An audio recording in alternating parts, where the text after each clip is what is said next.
ভালোবাসার পাত্র বেশি খাটুক, পরিশ্রম করুক, ক্লান্ত হোক, ঘাম ঝরুক, এটা কেউ চায়? হ্যাঁ চায়? আল্লাহও চায় না আমরা বেশি খাটি। এই জন্য আমাদেরকে বয়সও কম দিয়েছেন, 60-70 বছর। আল্লাহ চায় না আমরা বেশি দিন খাটি, বেশি খাইটা ক্লান্ত হই। যারা 900 বৎসর ছিল তাদেরকে 900 বৎসর খাটতে হয়েছে। জিজ্ঞাসা করেন ওলামাদেরকে। যারা 800 ছিল তাদেরকে 800 বৎসর খাটতে হয়েছে। যারা 1000 বৎসর ছিল 1000 বৎসর খাটতে হয়েছে। আল্লাহ বলে, উম্মতে মুহাম্মাদি, তোরা আমার প্রিয় পাত্র, তিনবার তোদেরকে কুদরতি হাত লাগাইলাম, আমি কারো উপরে লাগাই নাই, শুধু একবার লাগাইছি।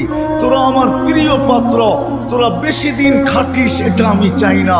তোদের ঘাম ঝরুক এটা আমি দেখতে পারবো না, এটা আমি সইতে পারবো না।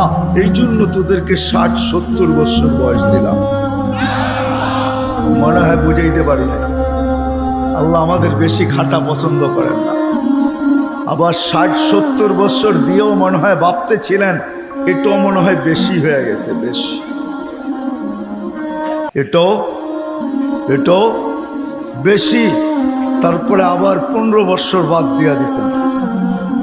রুফিয়াল কালাম আমি সাবি হাত্তা ইয়াবলুগ, দুধের শিশু যতক্ষণ পর্যন্ত প্রাপ্ত বয়স্ক না হয় 15 বছর পর্যন্ত আল্লাহ মাফ করে দিয়েছেন। কেননা 60-70 দিয়েও মনে হয় আল্লাহ ভাবতেছেন তাইলে আর ভালোবাসার বিকাশ ঘটলো তো ঘটলো কোত্থেকা? এটা প্রমাণ হবে তো হবে কি করে? 60-70 বছর খাটতে হবে?